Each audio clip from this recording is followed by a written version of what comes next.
Segunda clase del curso de ética, dictada el día 5 de mayo de 1960.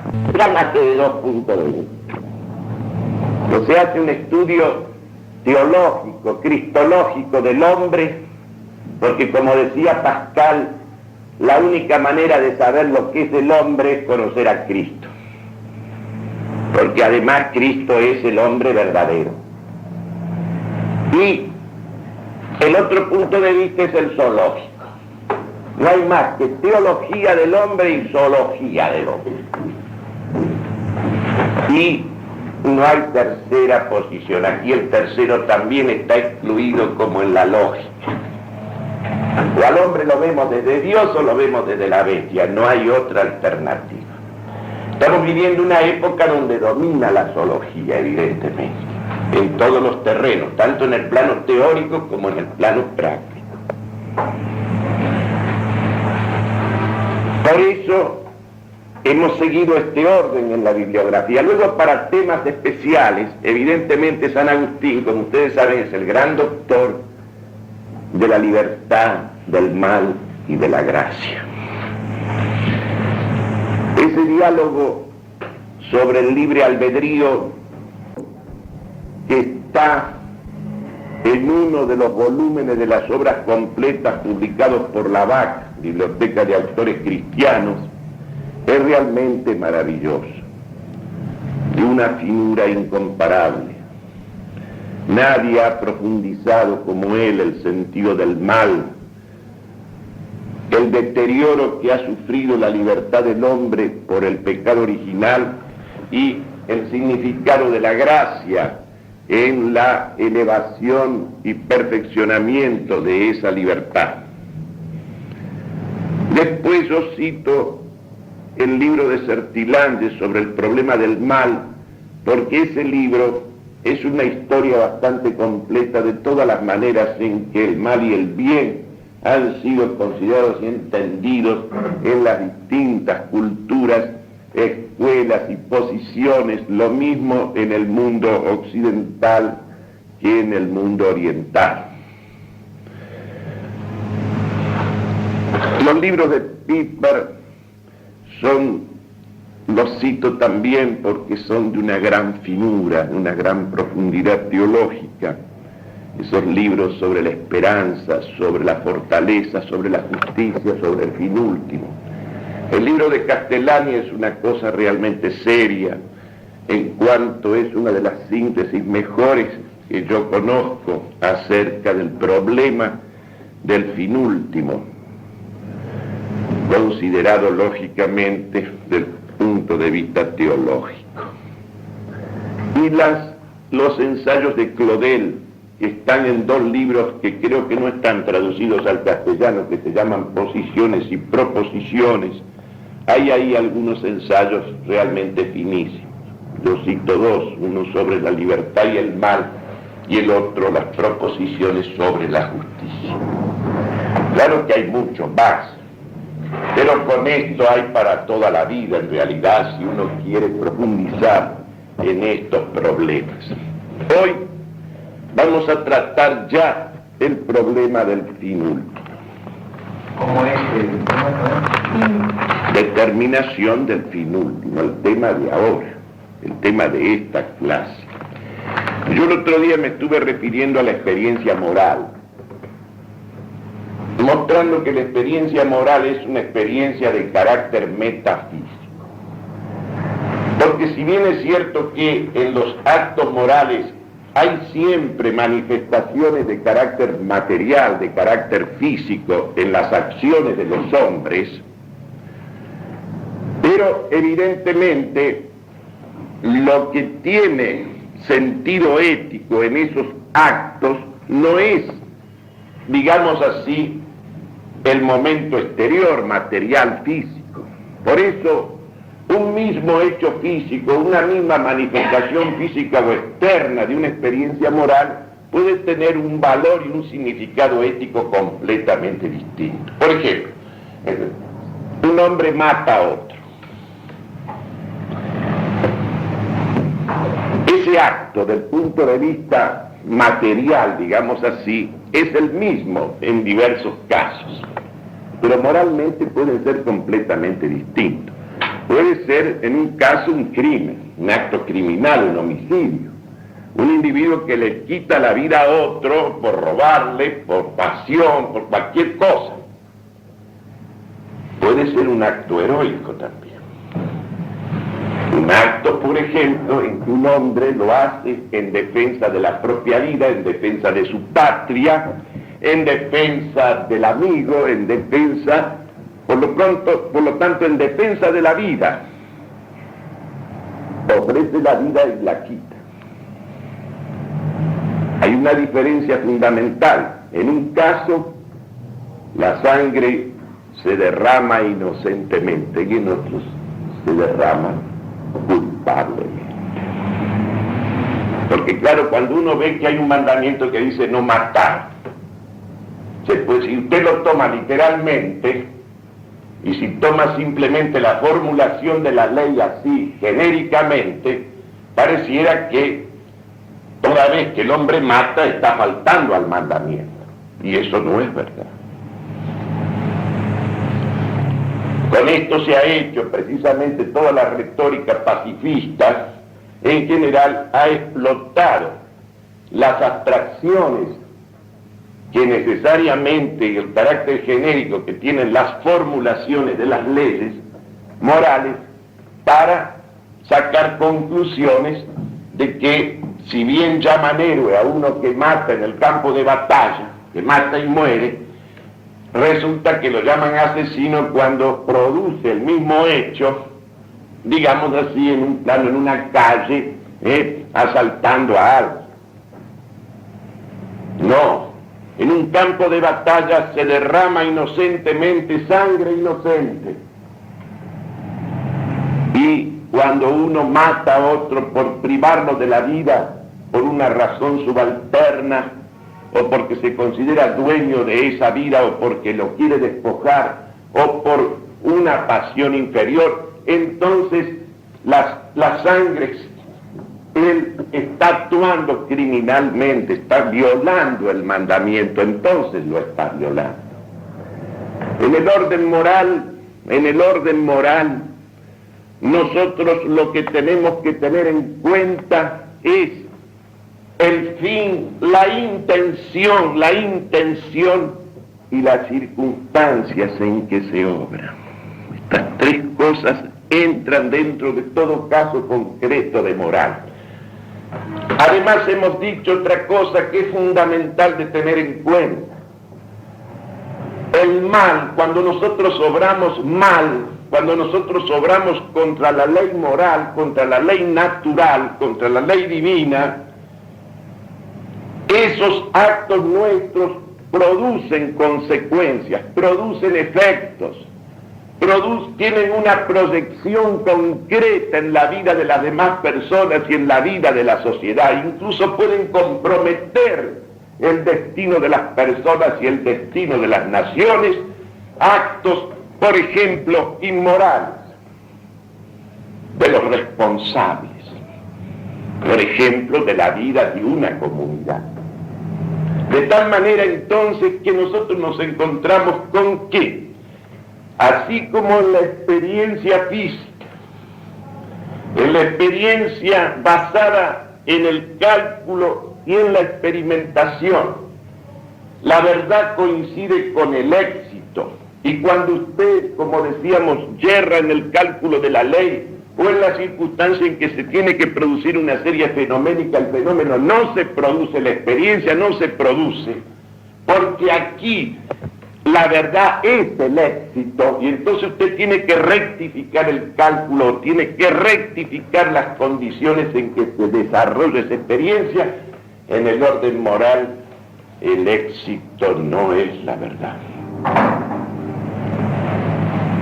Primero porque acabamos de ver que cuando obramos negativamente, del punto de vista moral, se producen consecuencias, y a veces puede ser de enorme trascendencia esas consecuencias, tanto para la vida de la persona que obra así como para los demás que soportan o padecen las consecuencias de esa acción, tanto en el plano personal como colectivo. Además, hay un hecho que es evidente. En el campo de la experiencia moral hay una cosa nueva y distinta y única, que es el ejemplo. La moral, el mundo de la experiencia moral es el lugar de los ejemplos, es el lugar de los prototipos, de los arquetipos, de las ejemplaridades positivas o negativas.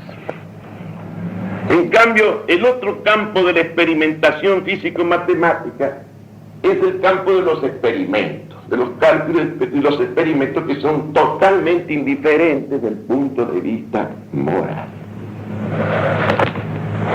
Ahora bien, ¿qué nos revela la interpretación de la experiencia ética, que es una experiencia concreta, mucho más real que la experiencia física, mucho más real, y además una experiencia en que está comprometido el hombre en su ser, en su destino, en su responsabilidad? ¿Qué es lo que nos revela? Nos revela que el agente que actúa allí es un agente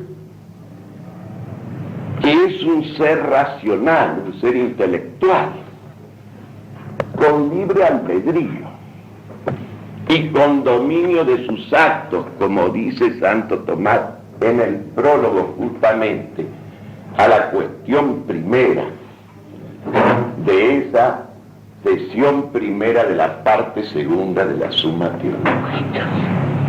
Porque es evidente, cuando yo pondero el sentido ético de una acción, me encuentro allí con que esa acción pertenece o emana de un agente, de un sujeto que es racional, que es intelectual, que tiene conocimiento de lo que hace, del fin que mueve su acción y que actúa con libre albedrío y dominio de sus actos, en el sentido de que él conduce su acción, él se lleva al fin conocido, no es llevado como por ejemplo el animal irracional por su instinto a donde tiene que ir. De manera que resulta patente para la inteligencia. Entender quiere decir leer adentro, leer en la esencia, en el sentido y en el fin de eso que la experiencia nos brinda. Es patente que nos encontramos allí con un agente de esas acciones que es un ser racional y libre, y responsable de sus actos, y que actúa ordenado a un fin, y a un fin último, como veremos enseguida, a un fin último, al cual él accede como conocimiento por la inteligencia racional, y hacia el cual se mueve por la voluntad. El hombre es un ser compuesto de un alma inteligente y capaz de querer, unida sustancialmente a un cuerpo. Ese cuerpo que es parte sustancial y que es parte integral del hombre, lo mismo en esta vida que en la otra, que en la vida eterna para el creyente, porque el hombre es su alma y su cuerpo, pero el cuerpo está para el alma, para la perfección del alma. El cuerpo no es un obstáculo para que el alma se realice plenamente como alma, el alma inteligente y capaz de querer. El cuerpo está para servir a la perfección espiritual del hombre. Ese es el sentido que tiene su lugar en la constitución de la persona humana. El cuerpo es una cosa seria. El cuerpo en realidad es una cosa sagrada. Y la prueba está que el misterio más profundo de nuestra fe es la resurrección de la carne. Porque claro, si el alma sola se salvara, no habría salvación del hombre. Uno se da cuenta que el hombre se salva entero, cada uno en la integridad de su ser, o si no, la salvación es una figura retórica, no tiene sentido. Por eso también el sentido del cristianismo está dirigido concretamente a cada hombre. Él ha venido para cada hombre, muerto y vivo. Y para los que van a venir, para cada uno en particular,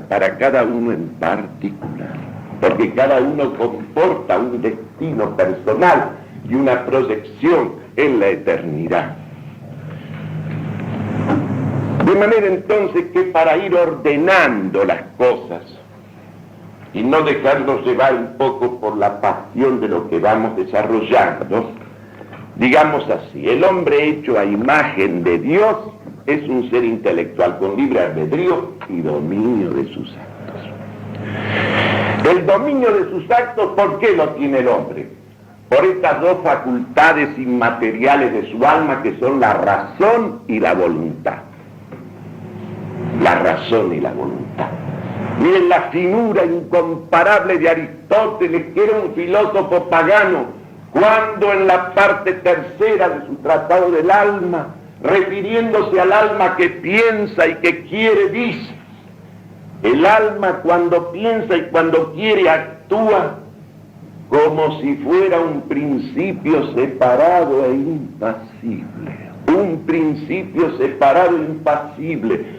Actúa cuando piensa y cuando quiere como si estuviera desprendido del cuerpo, a pesar de que está sustancialmente unida a él, porque el alma que siente con el cuerpo, que vivifica el cuerpo, es la misma alma que piensa y que quiere, y que incluso puede llevar a su cuerpo al sufrimiento y a la muerte voluntariamente, porque el alma, como les recordaba en ese comentario de San Juan de la Cruz, está más unido a lo que ama que al mismo cuerpo que anima. Y esto no es retórica, esto es la realidad concreta, existencial de la condición que el hombre tiene. Lo que pasa es que nos domina la vulgaridad, especialmente en estos medios ilustrados, doctorales. Este es un país donde ha disminuido de tal modo, las verdades han disminuido, que se ha cumplido aquella cosa siniestra que en el siglo pasado formularon los liberales laicistas y luego continuaron los reformistas, que es esto que se llamó desaristotelizar la universidad, que es despojar a la mente de la vida natural, que es metafísica, de su actividad más propia y más pura. Y por eso la inteligencia ilustrada y dirigente del país es una inteligencia sin metafísica, irremediablemente vulgar, que en política actúa como simple habilidad y astucia, no como sabiduría y prudencia. Es una inteligencia servil la nuestra, es una inteligencia de vasallos, de lacayos, porque no cultivamos el hábito soberano de la inteligencia, que es el hábito metafísico, el que permite hacer estas distinciones. Entonces, cuando Aristóteles dice, el alma actúa como un principio separado e impasible cuando piensa y cuando quiere, está queriendo significar que, si bien la misma alma, unida sustancialmente al cuerpo, que vivifica, que forma, que anima al cuerpo, que siente con el cuerpo y que se mueve con el cuerpo, esa misma alma, cuando piensa, sobrepasa la actividad corporal y produce un acto puramente inmaterial. Por eso puede haber objetividad en el conocimiento. Por eso nosotros podemos entender las cosas por encima de nuestro interés, por encima de la impresión que pueda producirnos, por encima del partido que le podamos sacar, podemos verla en ellas mismas. Y a nosotros mismos nos vemos también según somos y según obramos, porque hay en nosotros una conciencia moral, que es una conciencia metafísica, que nos da el sentido del bien y del mal. Nosotros cuando obramos mal tenemos conciencia, surge un juez en nosotros como si fuera un alguien, un otro, que actuara por encima nuestro, dentro de nosotros, y que está determinando que hemos obrado bien o que hemos obrado mal. Estos son hechos de experiencia que todo el mundo tiene. Es un hecho realísimo, es un hecho real, profundamente real, yendo a un plano tan manoseado hoy como es el plano de la vida sexual y de la liberación de los instintos. Es evidente que todo hombre que, por ejemplo, realiza su vida sexual prostibulariamente, uniéndose con prostitutas, pongamos por caso o viceversa la mujer, el hombre no puede de ninguna manera sentirse que ese desahogo instintivo lo puede satisfacer de ninguna manera. Le deja una cosa amarga y tremenda, porque en el hombre hay este principio interior, que hasta en los propios enfermos mentales, hasta en los esquizofrénicos, hasta en esas personas que sufren y padecen a veces definitivamente un empañamiento de la conciencia, sin embargo esa conciencia de pronto se libera de la sombra y adquiere una tremenda agudeza y sentido del bien y del mal que obra. En consecuencia, cuando nosotros consideramos a este ser racional y libre, que actúa con conocimiento del fin y con deliberación y elección de los medios, porque tiene dominio de sus actos, estamos sencillamente desplegando el esquema del hombre interior. Como dice Santo Tomás, el alma es el hombre interior, y el hombre interior es esta criatura racional y libre y responsable. En consecuencia, el dominio de sus actos, dice Santo Tomás, el hombre lo tiene por la razón y la voluntad. Son acciones propiamente humanas las que proceden de una voluntad reflexiva, deliberada, de una voluntad lúcida. Porque hay otras acciones en nosotros que no son propiamente humanos, como por ejemplo toda la vida vegetativa. La vida vegetativa, crecer, nutrirse, reproducirse en el aspecto ese puramente instintivo, todas esas actividades no son voluntarias, no son propiamente humanas, las tiene el hombre en común con el animal, solo que en el hombre no se pueden realizar como en el animal. Ayer me decía una niña que frecuenta una de estas universidades que existen acá, que se van fundando, como decía un cura de un pago de acá, cercano, dice, las universidades se fundan como los boliches, y es verdad. Resulta que decía el profesor de psicología social, le decía que todos los valores son relativos. Entonces, una niña, un poco desesperada, le digo, pero señor, entonces también la moral es relativa. La moral es subjetiva, la moral es según lo que uno valora. Entonces el hombre le dijo, dígame señorita, ¿usted saldría desnuda? No, dice, yo no saldría desnuda, porque los principios morales que sustenta la sociedad que usted pertenece, lo cual ya es muy relativo decir eso, prohíben eso. Pero por ejemplo en África, en muchas tribus las mujeres actúan desnudas, se desplazan desnudas, y los hombres también.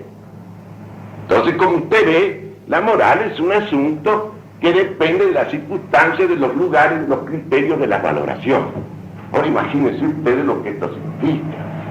Señor, en el hombre puede haber una degradación, la hay, Y a veces esa degradación oscurece, no ya el orden sobrenatural, el orden natural mismo.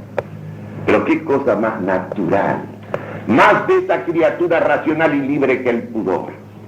El pudor es esa especie de reacción en el hombre contra la desnudez bestial. El hombre no puede soportar, no puede exponer la animalidad de su ser, así desnuda y brutalmente, no. Hasta el hombre en la comida, no hablo ya de otras expresiones de la vida animal, pero cuando come el hombre, ¿por qué necesita comer en compañía y dialogar? Porque tiene que cubrir con espiritualidad la tremenda bestialidad del acto, como cualquiera lo puede documentar viendo una persona comiendo sola. Es una cosa bestial, y una fealdad horrible. No es una cosa que a mí se me ocurre, pero ahora que están tan difundidos todos estos comedores al paso, y que la gente está ahí devorando en esa forma, en ese aislamiento de animal, es una cosa terrible, porque lógicamente el pudor es simplemente la presencia de lo espiritual en el animal. Hay una necesidad de cubrir, hay una necesidad de ocultar esa presencia inmediata, esa desnudez inmediata. Y usted cubre con el diálogo, y el diálogo en compañía. Por eso también el buen vino es indispensable para la espiritualidad de la comida. Y nuestro Señor Jesucristo, no se olvide, no solo eligió el vino para hacerse presente realmente al hombre, sino que además el primer milagro fue eso. Esa preferencia por el vino es porque el vino tiene un sentido espiritual de comunicación evidente. En consecuencia, el objeto de la voluntad humana, dice Santo Tomás, es el fin y el bien. Y por lo tanto todas las acciones humanas son por un fin. Son por un fin conocido, asumido por el hombre. En función de ese fin conocido, el hombre delibera y elige los medios, porque la voluntad de elección no se extiende al orden de los fines, porque el hombre es una naturaleza, y la voluntad, antes de ejercerse como libre albedrío, es un querer que tiende a un fin último, porque es una naturaleza. Si yo tuviera que buscar una imagen para sugerir la situación del hombre, diría: el hombre nace embarcado. Esa nave en que nace le ha sido dada en su estructura esencial y en sus disposiciones individuales, disposiciones, actitudes, talentos, y tiene un puerto. La libertad que el hombre ejercita es la de un piloto que lleva él al puerto, a la nave, eligiendo el camino, en vez de ser llevado a donde tiene que ir.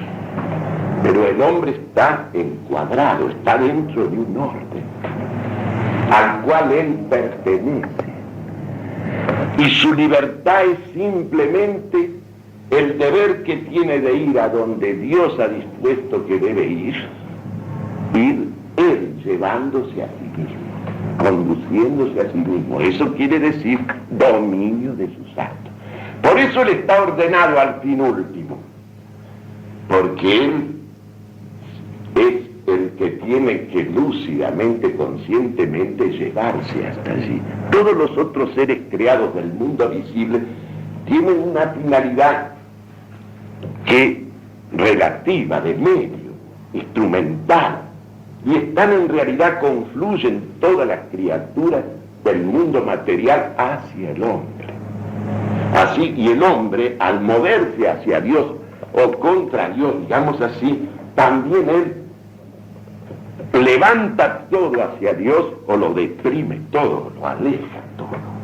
Por eso el pecado original no solamente lo deterioró al hombre, deterioró todo. en el orden natural. Y la expulsión del paraíso es simplemente la situación en que el hombre quedó cuando quedó apartado de Dios. Eso es lo que quiere decir esa palabra. Quedó solo consigo mismo, y entonces el hombre dividido de Dios se vuelve inhumano con los demás, con él mismo y con todo. Y todo se deprime, se ensucia, se empaña. El objeto de la voluntad es el fin y es el bien. El fin es el último en el orden de la ejecución. Claro, el cumplimiento de un fin es el último acto cuando ejecutamos algo, pero en la intención es el primero. El fin último es primero en la intención del que obra. Y en orden a la ejecución es lo último. Pero en la intención es lo primero. Y agrega Santo Tomás, el fin es el último en el orden de la ejecución, pero es el principio en la intención de la gente. Por eso tiene razón de causa. Por eso tiene razón de causa, el fin tiene razón de causa, es el que me mueve a mí a obrar en esa dirección. Y para obrar en esa dirección, para llegar a ese término, yo tengo libertad, albedrío, para elegir los caminos, para elegir los medios, para elegir los bienes particulares, que son elegibles porque son contingentes. Como son contingentes también los juicios del hombre acerca de las cosas concretas, porque esta ventana está cerrada, pero podría estar abierta. Hay una indeterminación en todos los juicios existenciales, Por eso también, en todo el orden de los bienes particulares, no del bien universal sobre el cual se proyecta la voluntad, como la inteligencia va hacia la verdad universal, que coinciden en el último fin, en el mismo ser, que es Dios. Tiene libertad para elegir entre la multitud de los bienes, tiene particulares, tiene albedrío. Por eso es lo que se llama, como veremos en filosofía, la indiferencia dominadora de la voluntad. Pero esa indiferencia dominadora de la voluntad es sobre la multitud de los bienes particulares, no sobre el bien último. Hacia él estamos, digamos así, tendiendo necesariamente, porque es el puerto a que estamos destinados.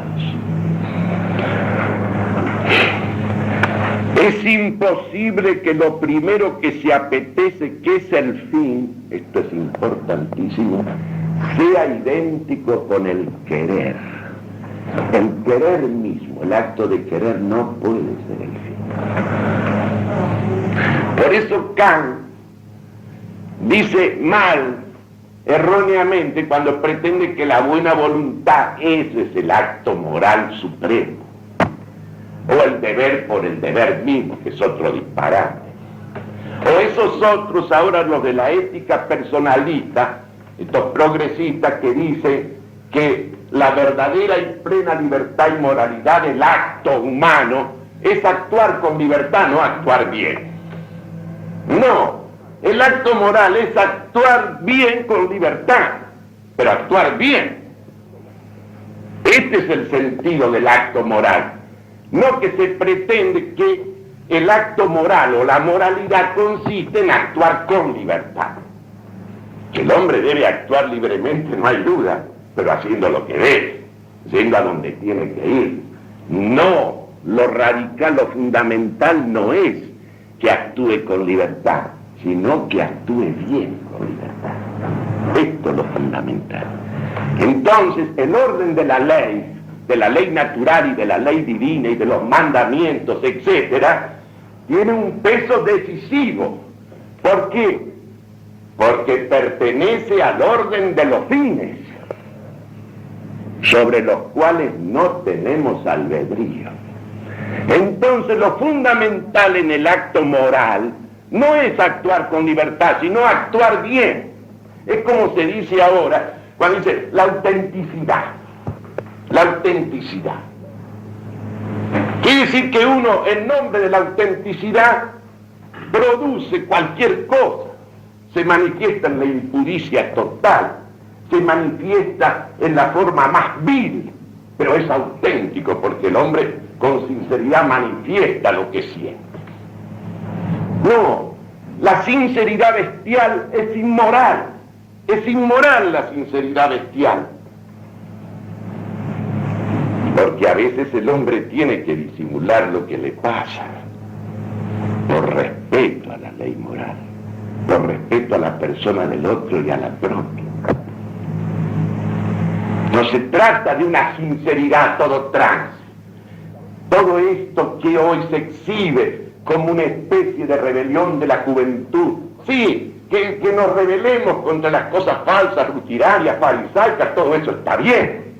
Pero lo que pasa es que la rebelión va contra el orden esencial, el orden querido por Dios, no solamente contra los fariseísmos que siempre han existido, los rutinarismos que siempre han existido.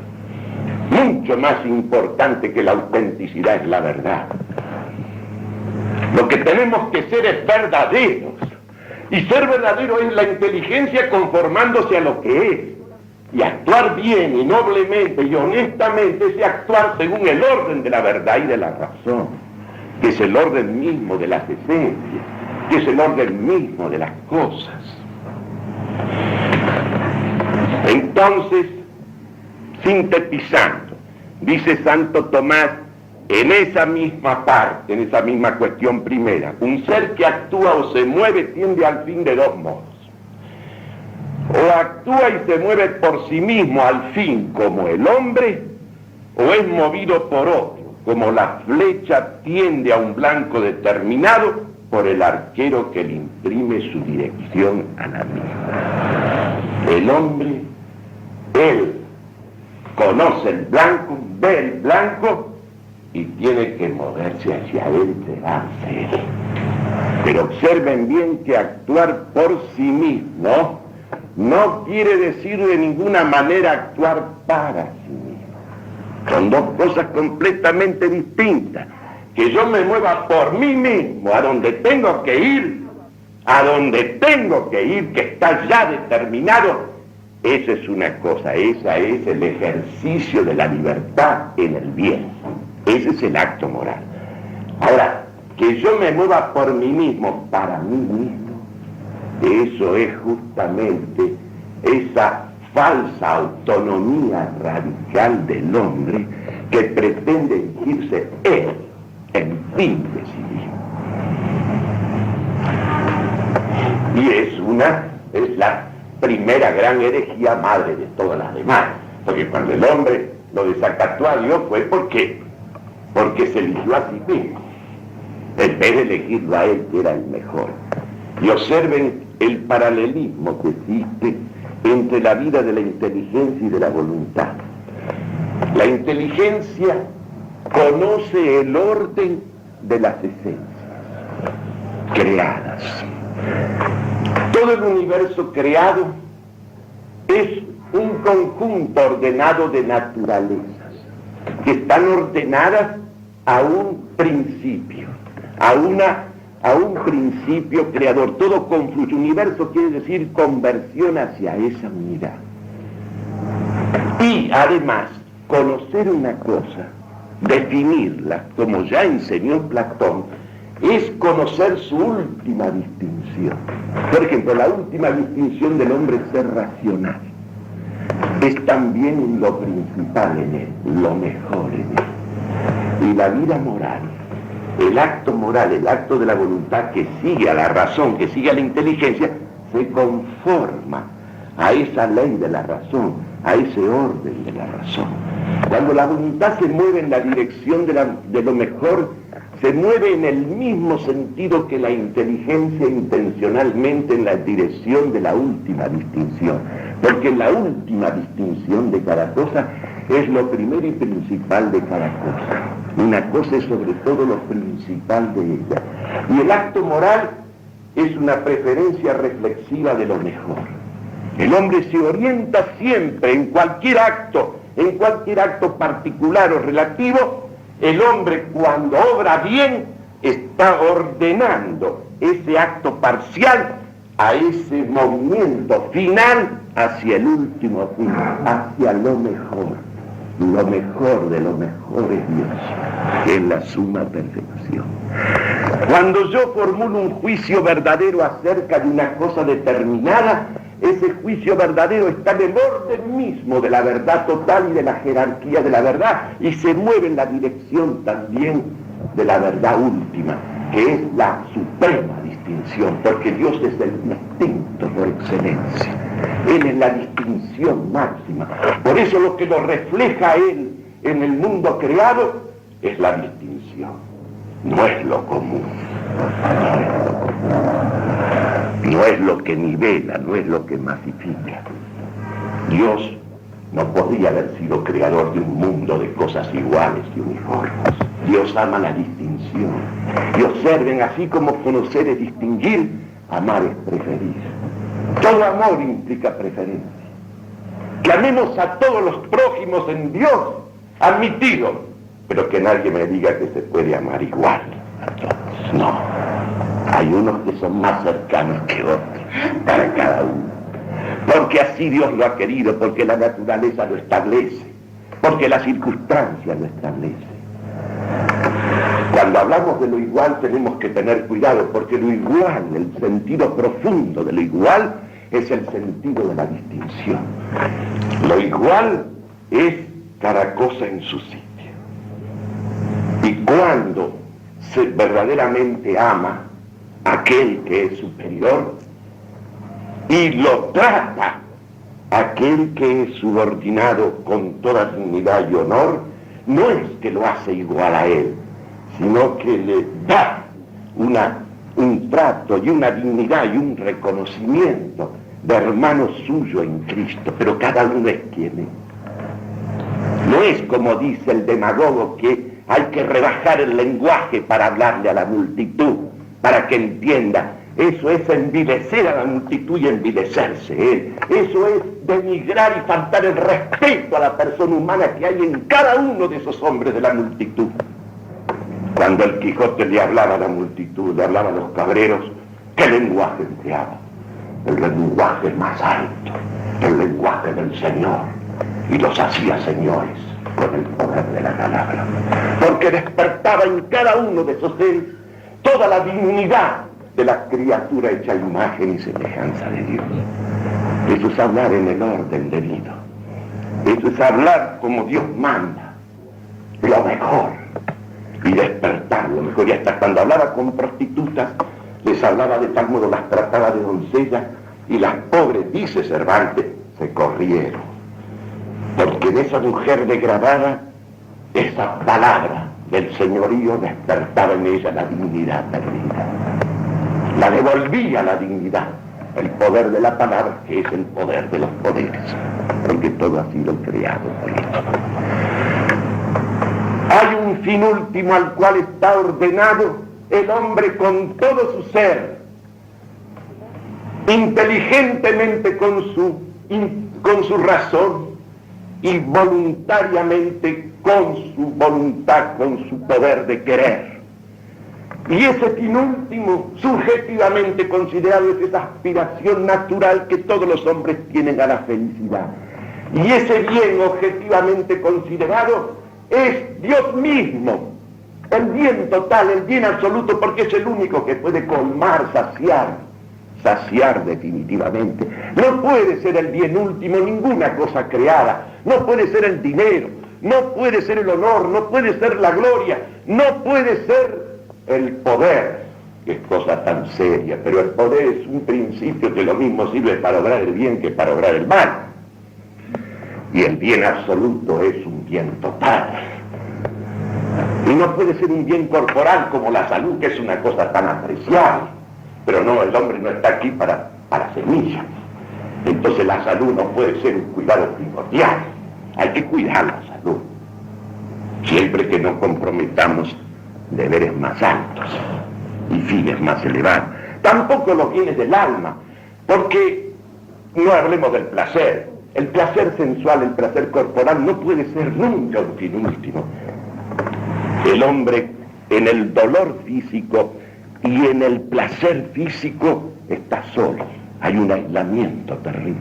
Goza solo corporalmente y sufre solo corporalmente. Es un dolor que no puede ser participado como tal. No puede ser comunicado. No puede ser comunicado. Por eso el hombre tiene que poner la comunicación espiritual, el diálogo, la amistad. En la relación del hombre con la mujer, la sola pasión carnal sería el goce de dos seres aislados, que gozarían solos en una tremenda soledad que solamente colma, supera la comunicación, la amistad, la disposición al sacrificio, la oración, si son creyentes. La cosa es clara como la luz del día.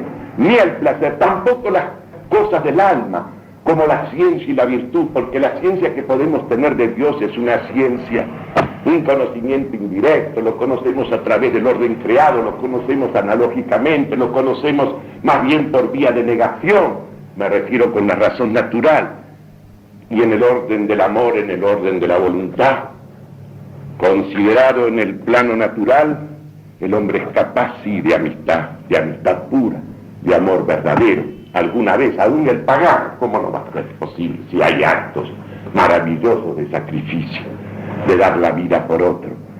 Pero evidentemente todo eso tiene una precariedad, todo eso tiene una limitación. Ningún bien creado es el bien último. Repito, ni los bienes exteriores, como la riqueza, como el honor, como la fama, como la gloria, como el poder, ni los bienes corpóreos como la salud o como el placer corporal, ni los bienes del alma como la ciencia y la virtud, porque todos tienen una irremediable limitación. Y además, todos están siempre expuestos a corroerse, a corromperse, a degradarse, a perderse. Y el bien absoluto es una cosa inmutable que te colma definitivamente. Este es el sentido, hacia eso se mueve el hombre con todo su ser, lúcida y libremente, incluso en el plano natural, como lo demuestra ese pensamiento soberano de los grandes maestros de la filosofía griega, que alcanzaron en medio de todas las limitaciones y de todas las sombras y de todas las degradaciones, elevaron la mente y la voluntad a un conocimiento de la verdad y del bien, que es en ese orden un magisterio permanente para todos nosotros. Ya había tocado la hora, ¿no es cierto? Sí. Bueno, perdónenme, pero claro, uno no puede hacer un límite demasiado.